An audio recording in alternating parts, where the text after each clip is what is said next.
কোটা সংস্কার আন্দোলনের শিক্ষার্থীদের উপর হামলা চালিয়েছেন ছাত্রলীগের নেতাকর্মীরা। হামলায় আন্দোলনকারী শিক্ষার্থীদের অনেকেই মারধরের শিকার হয়েছেন। আক্রান্ত শিক্ষার্থীদের মধ্যে ছাত্রীরাও রয়েছেন।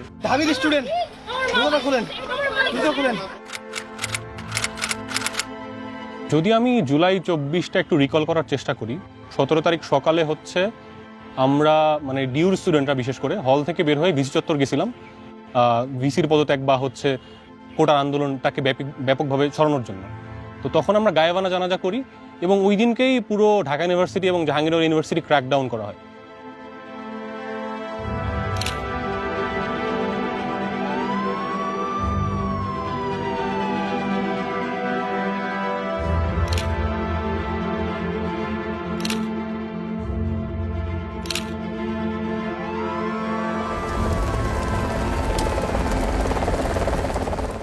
হয়তো এটাই শেষ, মানে কোনো মোমেন্টাম পাচ্ছি না, মানে সবকিছু কেমন নির্জীব লাগছে, কিছু হচ্ছে না, কি হচ্ছে বুঝতে পারছি না। মানে এই আন্দোলনটাও হয়তো নিরাপদ সড়ক আন্দোলনের মতো এইভাবেই থামিয়ে দেওয়া হবে। তো 18 তারিখ সকালবেলা উঠে আমি ফেসবুকে ঢুকে দেখি যে all ice on BRAC university, all ice on Uttara. So পুরো ঢাকা শহর তখন প্রাইভেট ইউনিভার্সিটির ছেলে মেয়ে দখলে ছিল। 18 জুলাইতে যদি বেসরকারি স্টুডেন্টরা না নামতো আসলে কি হতো? আসলে এটা একটা ফ্যাক্ট। বেসরকারি বিশ্ববিদ্যালয় যদি না নামতো এই 5ই আগস্ট হতো না এবং স্বৈরাচার শেখ হাসিনার কোনো অবস্থাতেই সেটার পরিবর্তন হতো না এবং এই রেজিমে আগের রেজিমে থেকে যেত।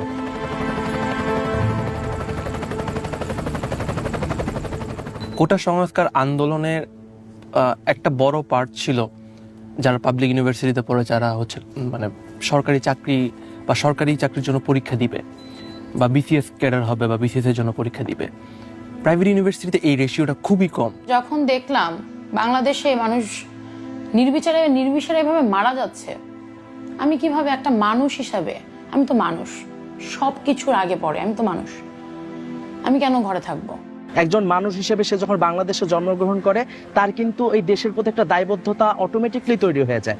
যখন এই আন্দোলনের সময় আমরা দেখতে পাচ্ছি যে আমার দেশের মানুষকে মারা হচ্ছে, আমার ভাইদেরকে মারা হচ্ছে, ঢাকা ইউনিভার্সিটি আমার বোনদের রক্তে রঞ্জিত করে দেওয়া হচ্ছে, এই সময় আসলে একজন প্রাইভেট ইউনিভার্সিটি স্টুডেন্ট বলেন আর যে কোনো সাধারণ মানুষ বলেন, তারা কিন্তু চুপ করে বসে থাকতে পারবে না। আমরা দেশের স্বার্থে নেমেছিলাম, আমরা আসলে আমাদের ভাই, আমরা আসলে প্রাইভেট পাবলিক এইভাবে করিনি, মানুষ আমাদের ভাই, দেশের নাগরিক, তাদের জন্য আমাদের নামা লাগবে। একটা মানুষ যখন একটা সত্য জিনিস নিয়ে লড়াই করতে নামে তখন তাকে দাবিয়ে দেওয়া হচ্ছে বা দাবিয়ে দেওয়ার চেষ্টা করা হচ্ছে।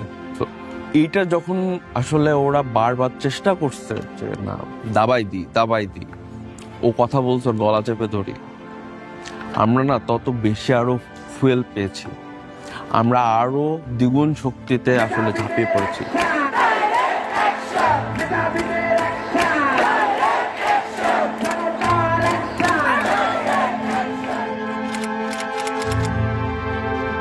রামপুর ব্রিজেই দেখলাম যে সবকিছু বন্ধ, বাস এগুলো কোনো কিছু চলছে না। আমি হেঁটে হেঁটে ব্র্যাক পর্যন্ত যেতেই জাস্ট অনেকগুলো স্টুডেন্ট জড়ো হয়ে আছে। আমি দাঁড়ানোর সাথে সাথে পর মনে হয় 4টা টিয়ার শেল, চারদিকে একদম থমথমে, এবং সাথে সাথে লাঠিচার্জ শুরু হয়। সামনের দিকে যারা বসেছিল সবাইকে লাঠিচার্জ করে ছত্রভঙ্গ করে দেওয়া হয়।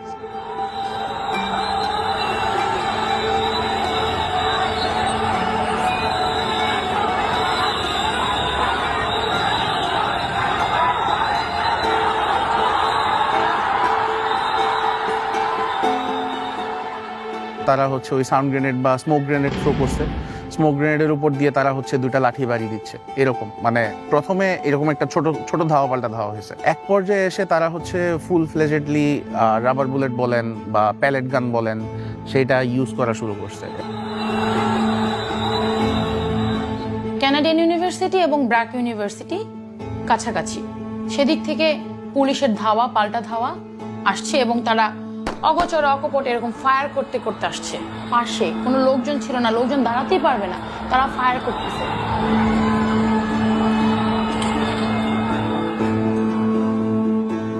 পুলিশ কি করলো, এই সাইডটা থেকে আমাদের এই যে গ্লাস ছিল আরো আমাদের এই পাশের কিছু রুম, এগুলো সবকিছু ভেঙে, কারণ এটা আটকানো ছিল, ওনারা ভেঙে এখান থেকে আমাদের এখানে সিঁড়ি আছে, এই সিঁড়ি থেকে ওনারা রুপে চলে যায়।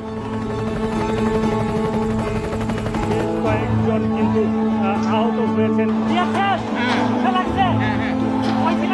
আমি এখানে সামনে ছিলাম, কান্নাকাটি করতেছে, দৌড়াদৌড়ি করতেছে, কে কোথায় যাবে, কারণ কারো কোনো প্রস্তুতি নাই।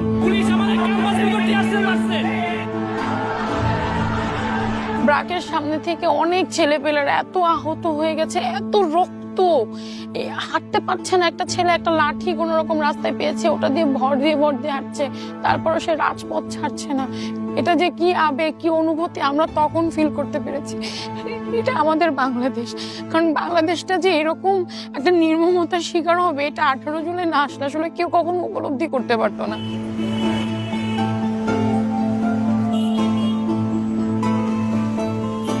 18 জুলাই উত্তরায় রীতিমতো গণহত্যা চলছে।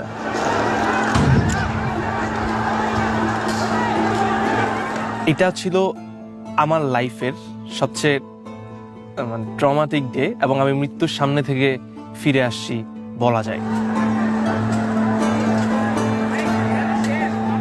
প্রাইভেট ভার্সিটি যারা আছে, নর্দার্ন, আইউবেট, মানারাত, উত্তর ইউনিভার্সিটি, আরও যতগুলো আছে, শান্তা মারিয়াম, ওয়ার্ল্ড ইউনিভার্সিটি, আমরা সবাই উত্তর আজমপুরে আমরা ব্লকেট করি।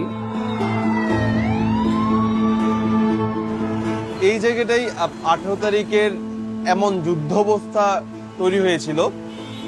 এই পেট্রোল পাম্প যেটা আমরা এখানে পিছনে উত্তর আজমপুর যে পেট্রোল পাম্প, এই পেট্রোল পাম্পের সামনে কিছু টিন ছিল, তো ছেলেপেলে সেই টিনগুলো খুলে শিল্ড হিসেবে ইউজ করতেছিল রাবার বুলেটের এগেইনস্টে। আমরা লাল লাল ব্যারিকেডগুলো নিয়ে সামনে আগাই, আমরা টিন ভাঙি, একজন টিন ধরে থাকে, তার পিছন থেকে আরো কয়েকজন ইট মারতে মারতে আগাচ্ছি। আমাদেরকে দেখে চারপাশ থেকে আমাদের ভাইরা আসছিল, সেই মুহূর্তে পুলিশ আমাকে ফোকাস করে গুলি করে।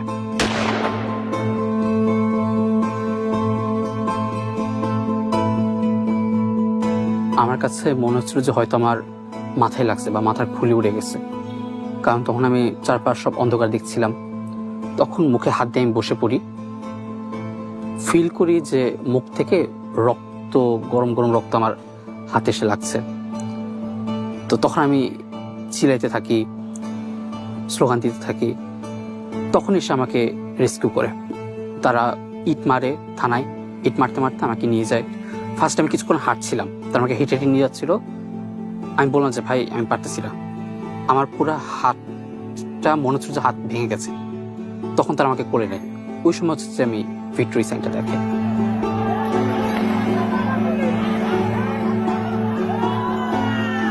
মেডিকেল সেন্টারে যখন হচ্ছে হামলা বেশ মাঝামাঝি পর্যায়ে বারবার আমাদের আক্রমণ করা হচ্ছে, বারবার স্টুডেন্টরা মেডিকেল সেন্টারে এসে ফার্স্ট এইড নিয়ে আবার রাস্তায় নেমে যাচ্ছে। তো আমরা যখন মেডিকেল সেন্টারে ঢুকি তখন আমি দেখতে পাই যে আমার সাথে যে সহযোদ্ধারা আছে সবার পুরো শরীর হচ্ছে ঝাঁঝরা হয়ে গেছে পেটাল বুলেটসে। গোলাগুলির এই খবরের একটু পরে আমরা দেখতে পাই একটা স্ট্রেচার, যেটা হচ্ছে একটা মানুষ শোয়া, এবং তার উপরে যেই ছেলেটার কাঁধে একটা পতাকা ছিল সেই পতাকাটা তার মুখের উপর দেওয়া। তো হুট করে ফোন আসলো যে ব্র্যাকের ভিতরে নাকি লাশ ঢুকছে। ব্র্যাকের অথরিটি বললো, আমি বললাম যে আমি তো দেখি নাই। তখন বললো তুমি মেডিকেল সেন্টারের সামনে যাও। যখন মেডিকেল সেন্টারের সামনে গেলাম তখন দেখলাম একটা নিথর দেহ পড়ে আছে এবং তার উপরে বাংলাদেশের পতাকা দেওয়া। তখন আমি বুঝে গেছি ওটা জিল্লুর রহমানের লাশ।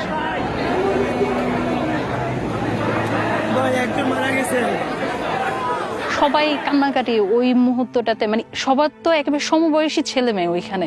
ওই অনুভূতিটা কি, মেয়েরা চিৎকার করে কাঁদতেছে যে আমার ভাইকে মেরে ফেলছে, আমার ভাইকে মেরে ফেলছে, আমরা এখানে কিভাবে থাকি। মেয়েরাও তখন চলে গেছে রাস্তায়। একটা ছেলে আসছে, মারা গেছে গুলিতে, সরি। ও জানতো না, মানে ওর বাসায় কেউ জানতো না যে ও এখানে আসছে, ও না বলে আসছে। এবং ও না বলে আসছে, ওর বাসায় জানতো না যে তার ছেলে মারা গেছে, কারণ তার ফোন থেকে না কল করা হয়েছিল। আমাদের ভার্সিটির সামনে একটা ছেলে, না দুইটা ছেলে মারা গেছে, অনেকে আহত হয়েছে, নিহত হয়েছিল দুজনের একজন আমাদের ভার্সিটির মধ্যে ফায়ার করে তাকে হত্যা করা হয়েছিল, আর একটা ছেলেকে জাস্ট মাথায় গুলিটা লেগেছে এবং তার মগজগুলো, রক্তগুলো একসাথে গলে পড়েছে, সেই স্পটে মারা গেছে এবং তাকে হাতে হাতে সবাই ধরেও নিয়ে গিয়েছিল।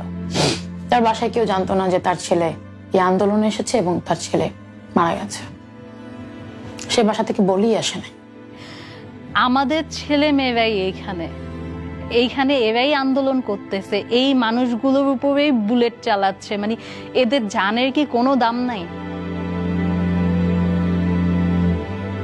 শুধু ব্র্যাকের স্টুডেন্টই ছিল হাজার হাজার, ইস্ট ওয়েস্টের স্টুডেন্ট, কানাডিয়ানের স্টুডেন্ট, ওই দিকে হচ্ছে বাড্ডার দিকের এত স্টুডেন্ট, প্রতি মুহূর্তেই হচ্ছে মানে স্টুডেন্ট আসছে, তারা হচ্ছে বুলেট বের করছে, ব্যান্ডেজ করে নিয়ে যাচ্ছে, আবার আন্দোলনে চলে যাচ্ছে। ভাইয়ারাও এক একজন মানে বুলেট নিয়ে হাসতেছে, বডির বিভিন্ন জায়গায় বুলেট, রক্ত বের হচ্ছে, আমরা সূচের মতো জিনিস দিয়ে, তারপর বিভিন্ন জিনিস দিয়ে হচ্ছে বুলেটগুলো বের করে দিচ্ছিলাম, বায়োডিন দিয়ে, আবার হচ্ছে কটন দিয়ে রেখে দিচ্ছিলাম, তারা সেই অবস্থায় আবার চলে যাচ্ছে, কেউ খুঁড়ে যাচ্ছে পায়ে ওই বুলেট নিয়ে।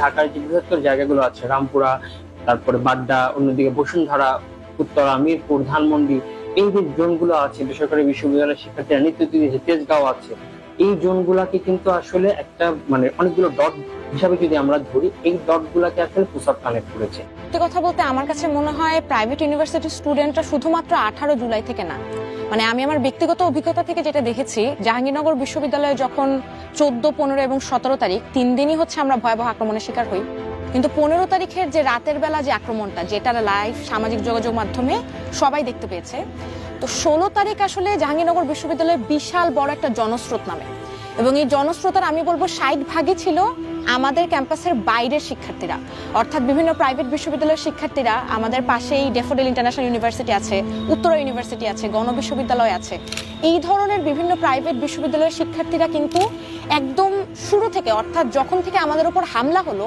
তখন থেকেই তারা আমাদের পাশে একদম সশরীরে, অনলাইনে সমর্থন তো আছে কিন্তু একদম সশরীরে তারা আমাদের সাথে এসে দাঁড়িয়েছিলেন। জাহাঙ্গীরনগর ইউনিভার্সিটি বলতেছিল যে ওদের সবকিছু বন্ধ করে দিচ্ছে, লাইট বন্ধ করে দিচ্ছে, ছাত্রলীগ পুলিশ অত্যাচার করতেছে, গুলি চালাচ্ছে, কেউ বের হতে পারতেছে না। তখন আমাদের এই ড্যাফোডিল ইন্টারন্যাশনাল ইউনিভার্সিটি থেকে আমরা প্রায় অনেক স্টুডেন্ট, প্রায় কয়েক হাজার স্টুডেন্ট তাদের ওখানে যায়, এখান থেকে কিন্তু অনেক দূরে ড্যাফোডিল, সেখানে যাই তাদেরকে উদ্ধার করার জন্য।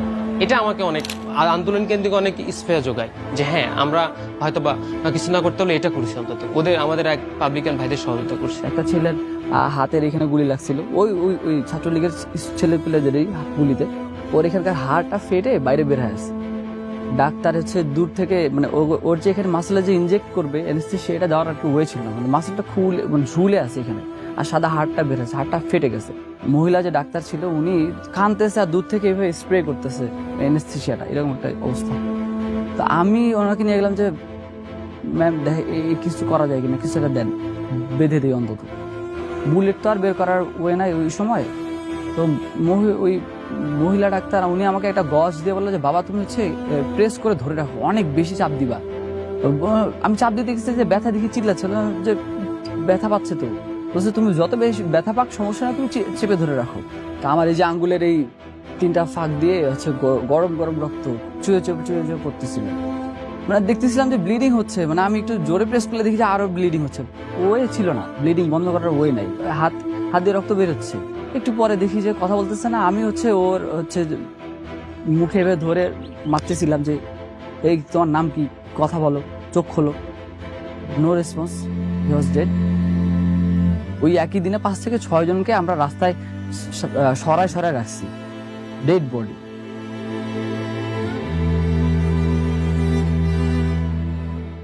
আমরা যখন 18 তারিখ আন্দোলন শেষ করে বাসায় ফিরি, বাসায় গিয়ে দেখি যে মানে পুরোপুরি ইন্টারনেট শাটডাউন হয়ে যাচ্ছে ধীরে ধীরে। তখন হচ্ছে মোবাইল কানেকশনও মানে ডাটা কানেকশনও চলে যাচ্ছে, এবং বাসায় যে ওয়াইফাই লাইন ছিল সেটাও চলে যাচ্ছে। একটা বড় ব্যাপার হচ্ছে আপনি দেখবেন কিনা প্রাইভেট ইউনিভার্সিটির ছেলেরা কখনোই মানে কি বলবো যে ডিসকানেক্টেড ছিল না। এটা রিজন হচ্ছে যখন অনলাইন বন্ধ তখন আমরা কয়েকটা আইপি অ্যাড্রেস পাইতাম আমাদের এখানে, যে এই আইপি অ্যাড্রেসে ঢুকেন আমরা সবগুলো ফুটেজ দেখতে পাই কে কোন, এবং আমরা চ্যাট করতাম আইপিতে, কারণ তখন জাস্ট ওয়াইফাইটা মানে বন্ধ ছিল। বাট এই যে আইপি যেরকম আমরা যেরকম এফটিপি সার্ভার গুলো ইউজ করি, এরকম সার্ভার ইউজ করতাম। আমরা কন্টিনিউয়াস মানুষকে ফোন দিতাম দেশে, এবং সেখান থেকে আমরা বিভিন্ন অ্যাপস এর মাধ্যমে স্কাইপ, ইওলা এই টাইপের অ্যাপসগুলোর মাধ্যমে আমরা ফোন দিতাম, এবং হচ্ছে নর্মাল নেটওয়ার্কে ফোন দিতাম, ইন্টারনেট যেহেতু ছিল না। সেখান থেকে ইনফরমেশন যা পেতাম সাথে সাথে আমরা এটার আপডেটটা দিতাম। এভারকেয়ার হসপিটালে আমি যখন যেতাম ওইখানে অনেকে দেখা যেত যে বিভিন্ন সময় আমি যারা আহত ছিল তাদেরকে নিয়ে যখন যেতাম, দেশের বাইরে থেকে তাদের আত্মীয় স্বজনকে দেখতে আসতো। এদের সাথে একটু সম্পর্ক স্থাপন করে এদের কাছে একটা পেন ড্রাইভ দিয়ে আমি আমার যত ভিডিও করা ছিল সবগুলো আমি দিয়ে দিতাম। এই কাজটা আমি করতাম সবসময়। আমি 5 জনকে ফোন দিচ্ছি এবং এই 5 জনকে ব্রিফ করছি যে আপনি আরো 5 জনকে ব্রিফ করবেন। মানে এইভাবে আসলে একটা ইন্টার কানেকশনের মাধ্যমে আমরা সবগুলো ডিপার্টমেন্ট সবগুলো যারা আছে আর কি সবাইকে কানেক্ট করেছিলাম। তো এরপরে আমরা হচ্ছে মানে ট্রাই করতেছি বিভিন্ন ইউনিভার্সিটির গ্রুপগুলোতে খুঁজতেছি যে এই গ্রুপগুলোতে কারা বেশি পোস্ট দিচ্ছে, এদের সাথে যদি আমরা কানেক্ট করতে পারি তাহলে হচ্ছে ওই ইউনিভার্সিটি থেকে আমাদের সাথে পাবো। এবং গ্রুপগুলোর মজা হচ্ছে কিছু সাংকেতিক নাম দিতাম, যে খেলার মাঠ, ময়দান, এই টাইপের লেখা দিতাম, যাতে করে আমরা জানতাম তো পুলিশ তখন চেক করতে পারে এবং চেক করে যাতে কোনো কিছু না পায় ওরকম ভাবে। সো ওই গ্রুপগুলোর মাধ্যমে সবসময় তথ্য জানিয়ে দিতাম। সো এটা কিন্তু অনেক বড় জিনিস, গোটা ওয়ার্ল্ডে আমি জানি না, বাট এই যে জুলাই অভ্যুত্থানে প্রাইভেটের যদি কোনো স্টেক দেওয়া লাগে এই জায়গাটাতে এইটা এইভাবে তুলে আনা লাগবে যে আইপি অ্যাড্রেসের মাধ্যমে সব বন্ধু, বাট আমরা কমিউনিকেটেড আছি, আমরা জানি যে নাহিদ কি বলছে, আমরা জানি যে আসিফ কি বলছে, ওরা আসলে কোথায় আছে বা আমাদের কি স্টেপ নেওয়া লাগবে। কমিউনিকেটেড কিন্তু আমরা সবসময়ের জন্য রয়ে গেছি।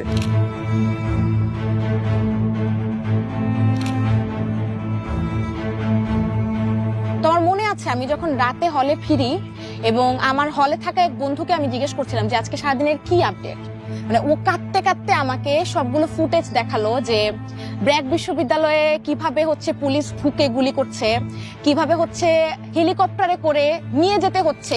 আমি বলবো দা ব্রেভারি, মানে যে সাহস আমরাও দেখাতে পারি নাই তখন, তারা পুলিশের সামনে দাঁড়িয়ে মানে পুলিশকে হচ্ছে একদম প্রতিহত করছে। এবং আমরা দেখছি যে ছাত্রলীগকে, যুবলীগকে প্রতিহত করছে ওই জায়গায় দাঁড়িয়ে সবাই, ছেলে মেয়ে সব শিক্ষার্থীরা।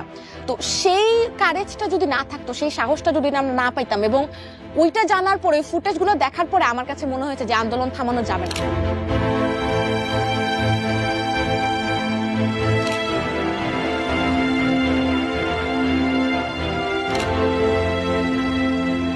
আপনি যদি বলেন আমার তো কোনো স্বার্থ ছিল না, আমাকে কেউ টাকা পয়সা দেয়নি, আমি অট্টালিকা করব না, আমার বাবা মা আমাকে পড়িয়েছে তাদের কষ্ট অর্জিত টাকা দিয়ে, আমি খেয়েছি, পড়েছি, ঘুমাইছি, আড্ডা দিয়েছি, এর বাহিরে তো আমার আর কোনো কাজ ছিল না। পুরোটাই হচ্ছে একদম গ্রাসরুট লেভেলের আন্দোলন। সবাই নিজের জায়গা থেকে নিজের তাগিদে নিয়ে এসেছে, কোনো ব্যক্তির ডাকে বা কোনো নেতার ডাকে বা কারো ব্যক্তির স্বার্থ এখানে আসলে ছিল না যখন আমরা আন্দোলনে নেমেছি।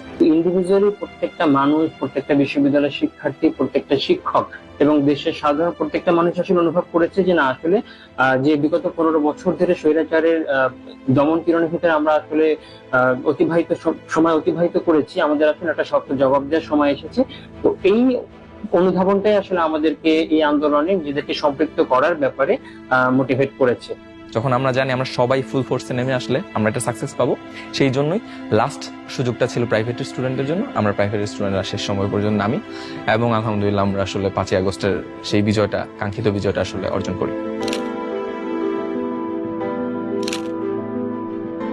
পুরো জুলাই মুভমেন্টে আমি দেখেছি যে আমাদের ভার্সিটির মেয়েদের উপস্থিতি খুবই লক্ষণীয় পর্যায়ে ছিল, যে ওভাবে আলাদা করা যাচ্ছিল না যে ছেলে বেশি বা মেয়ে বেশি, খুবই সমান তালে তারা এসেছিল। একটা জিনিস থাকে যে এইসব মারামারি কাটাকাটির ভিতরে সাধারণত ছেলেরা যাবে, মেয়েরা এইসব জায়গায় কেন যাবে, এই ব্যারিয়ার গুলো কাটিয়ে উঠেও অনেকে বাসায় অনেক ঝামেলা করেও এই আন্দোলনে এসেছে। One of the main masses of the people who delivered July or August, the private universities, শুধু প্রাইভেট ইউনিভার্সিটি স্টুডেন্ট না, ওয়ার্কিং ক্লাস মানুষ, মাদ্রাসা স্টুডেন্ট, তাদের কিন্তু ওইভাবে স্টেক হওয়ার কোনো চ্যানেল নাই। প্রাইভেটের স্টুডেন্টরা, স্পেসিফিক্যালি প্রাইভেটের স্টুডেন্টরাও যাতে দেশ গঠনে একদম প্রত্যক্ষভাবে ভূমিকা রাখতে পারে এরকম কোনো ধরনের একটা এক্সেস তৈরি করে না। সেটা রাজনীতিতেও হতে পারে, সেটা আসলে পাবলিক সেক্টরগুলোতেও হতে পারে, প্রাইভেট সেক্টরগুলোতেও হতে পারে। প্রাইভেট হোক, একজন বিহারি হোক বা একজন মাদ্রাসার শিক্ষার্থী হোক, পাবলিকের হোক, একজন রিক্সাওয়ালা হোক, যেই হোক, এই আন্দোলনে যেই আহত হয়েছে, যেই শহীদ হয়েছে, তাদের সকলকে প্রপার মর্যাদা দেওয়া উচিত। পরবর্তীতে যদি যে কোনো গভর্নমেন্ট, যে গভর্নমেন্টে আসুক না কেন, যারা হচ্ছে জনগণের ম্যান্ডেট নিয়ে নির্বাচিত সরকার হবে, তারা যেন কখনো জনগণের গায়ে যেন হাত না তুলে। ঢাকা শহরের প্রত্যেকটা দেয়ালে যে গ্রাফিতি হয়েছে সেখানেই সবাই বলে দিছে যে তারা আসলে কেমন দেশ চায়, যেখানে বৈষম্য থাকবে না, যেখানে হচ্ছে আমরা যেই মনে করেন সিস্টেম্যাটিক অপারেশন দেখে আসছি সেটা থাকবে না। নতুন বাংলাদেশকে তারা যাতে মানে স্বাগত জানাইতে পারে, ওই বাংলাদেশ যাতে আসে, ওই সিওরিটিটা যদি আমি কখনো পাই, আজকে একবার না, যদি 10 বার জুলাই আসে আমি 10 বার জুলাই সামনে থাকি। আমাদের যারাই মাঠে ছিল সবারই ভাষ্য ছিল যে যত কিছুই হোক আমরা মাঠ ছাড়বো, এবং যারাই আহত হয়েছে, যারাই গুলি খাইছে, ভাই আমি মরে গেলে মরে যাই, কিন্তু আপনারা এই খুনি হাসিনার পতন করে তারপরে মাঠ ছেড়ে যাবেন। আম্মুকে ভালো করে না বলে আমি চলে আসছি। জাস্ট আসার সময় আমার ছোট বোনকে বলে আসছি যে আম্মুকে দেখে রাখিস, আর আমার যদি লাশ আসে এই লাশ আমাকে পতন না হওয়া পর্যন্ত এই লাশ যেন দাফন না করে।